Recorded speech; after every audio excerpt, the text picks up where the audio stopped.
Big dial tone says they're partner first. But if you're first, someone else is always second. Usually, that's their own direct sales team, waiting to step in and take your customer. But at SIPPIO, we're built differently. We are channel forever. No direct sales, no competition.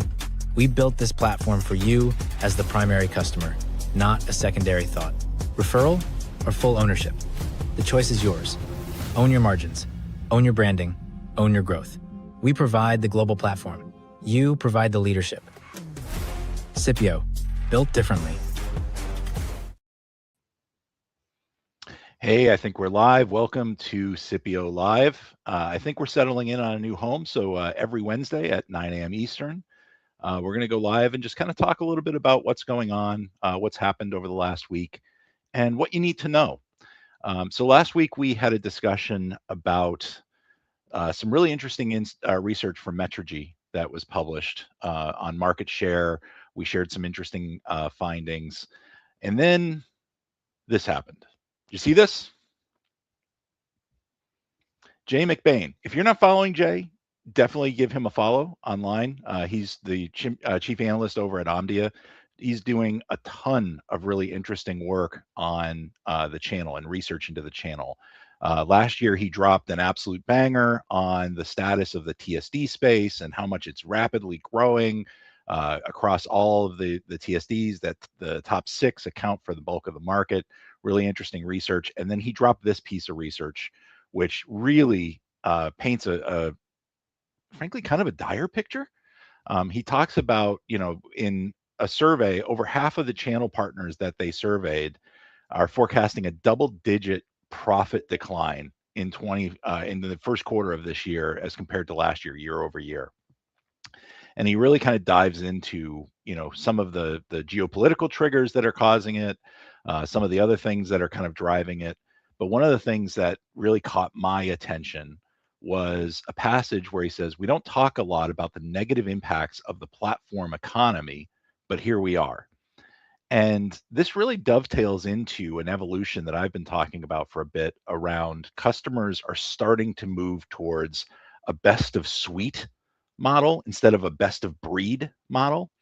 In the premise days, best of breed was the standard. You went out and you bought the best, phone system, the best messaging platform, the best video conferencing, the best networking underneath. And in a cloud-based world, a lot of those things are being collapsed into features in a platform. During the pandemic, we all were, buying standalone video conferencing solutions, but a lot of organizations have been looking around saying, why are we buying a video conferencing solution when we're a Microsoft shop and Teams includes video? There's a lot of shops that are Zoom shops and they're not changing off of Zoom. And they're looking at it saying, why are we managing a standalone UCaaS offering for voice? Because we're using, Zoom for messaging and video when we've got Zoom Phone.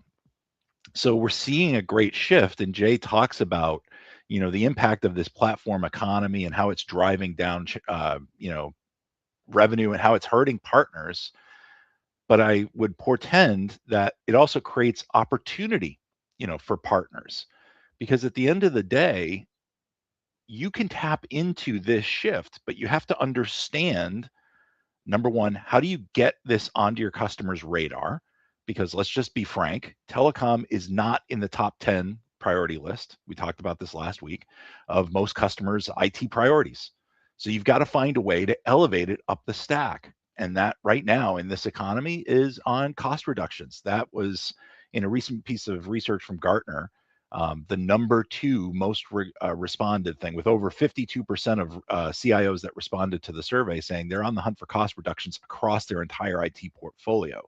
So that's an opportunity to elevate this up the prioritization stack, to have your customers looking at telecom to solve that wound. But then, and this is where I think a lot of partners go sideways, is they immediately jump to the number 1 reported thing. They want to increase productivity among users. That seems like it should be a natural fit for unified communications, as now everything's all in one app. It increases productivity. But what we're missing is that middle step. CIOs are looking at that cost savings. That's the juice. But the phone system's the fruit. And they're wondering, is the juice worth the squeeze?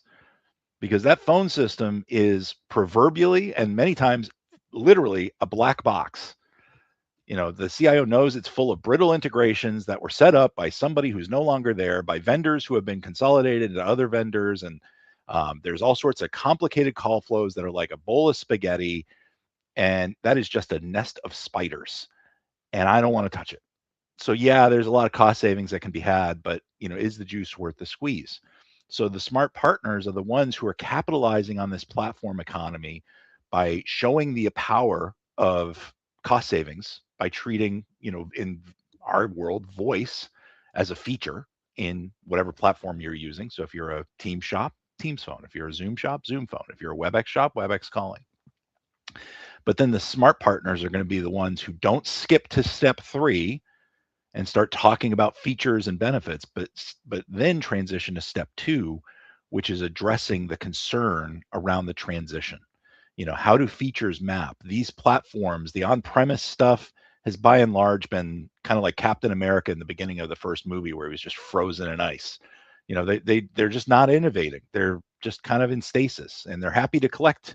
You saw the big dial tone videos that we've put out. They're happy to collect their maintenance contracts and keep you paying to keep the lights on, to keep that black box, quote unquote, working. So understanding how innovation has made these new platforms, Zoom and Teams and Cisco, really achieve feature parity, and in many cases actually have more capable features, especially when it comes to Gen AI. So you have the ability to show that customer that's skeptical, is the juice worth the squeeze? Actually, yeah, it's going to be overflowing the cup, because it's going to be almost a seamless transition for your end users. And then you move on to those features and benefits. So there's a lot of opportunity for partners if they're smart about it. But to go back to Jay's article, I think one of the things that I hear from partners over and over and over again as my team is out, working the country and meeting new partners, is that they enjoy the breath of fresh air that we are. Because Jay closes his article by saying, and I want to quote it, "For vendors, this is a moment to simplify programs, protect partner margins, and build resiliency into the ecosystem." This is why we're having such success in the channel, because big dial tone, name your vendor that fits there. When the going gets hard, they start pulling back on margins. They start getting greedy. They start deploying their direct sales staffs to compete with partners. Vendors like us and the vendors that are going to succeed in this new economy and where we're going are the ones who put the partner first, who focus on the partners. We're partner exclusive. All we do is partner business. We don't go out and have a direct sales team that's going to be competing with you for your customers. We still pay outsized commissions or margins to our partners. We understand the value that you bring to these opportunities. You have choice. You can pick and choose which vendor you want to use. We are blessed with partners that are increasingly coming to us saying, I choose you. I want to work with you. We just had a great piece of news yesterday from a strategic partner in the East that we've never done business with, brought a big customer opportunity to us that we've closed. So, customers and partners are seeing the momentum shift here, but it does require partners to think differently, and it requires partners to look at vendors like us who are treating them the way that they deserve to be treated. They have choice. You are our customer. And when you trust us with your end customer, we know that's the most important part of your business. And with things like SIPPIO Care, we're achieving one of the most common things I hear from partners is, aside from commissions are getting tighter, spiffs have a ton of red tape to jump through in order to get, but the biggest thing is concern. Anybody can get, a customer up and running on day one, but it's day 2 is really where things go sideways with a lot of vendors today, because they're all squeezing cost out of the business, which means they're impacting customer service. It's an overhead. It's not a revenue generator. So a lot of them, are creating bad customer experiences for those partners who trust them with their most valuable asset, their customers. With things like SIPPIO Care, we're delivering an outstanding experience because, while those guys are worried about day 1, we're worried about day 1001. So it really creates the right optimal approach for partners who are looking at this new platform economy and saying, hey, how do I turn teams from an obstacle to overcome and selling this standalone thing, and thus seeing revenue declines, seeing profit declines? How do I turn that into an opportunity for me? How do I capitalize on this platform economy instead of moaning and groaning about it? How do I find a vendor who isn't competing with me, who isn't constantly putting margin pressures on me? That is really where I think the key lies. So if you didn't get a chance to check out Jay, or if you're not following Jay on LinkedIn, definitely go do that. This post right here is really what we were talking about this week, but he's always got a ton of great insight. He's doing some really great work over at Omdia. So I would definitely recommend checking him out. And if you haven't checked out last week's webinar that we did with one of our partners, Brilliancy Path, there's an on-demand replay available at the SIPPIO website. So if you go to, it's on the screen, sippio.io/events. You can sign up for any of our webinars for an on-demand replay. So we had our Q1 market briefing with colleague Matt Batterby, and we were joined by CDW. We also had our webinar with Brilliancy Path. And then if we look to the future, we are going to have a customer-facing webinar to talk about the benefits of Teams Phone and Zoom Phone and WebEx, and moving to this model of voice as a feature instead of voice as a product. And then in May, we're going to have a partner-focused webinar that'll help you understand how to tap into the nonprofit market to help you accelerate and build a funnel there, while serving better helping nonprofits serve their mission instead of serving their telecom budget. So definitely check that out. This has been SIPPIO Live. Really appreciate you checking us out, and we'll see you again next week at 9 a.m. Eastern.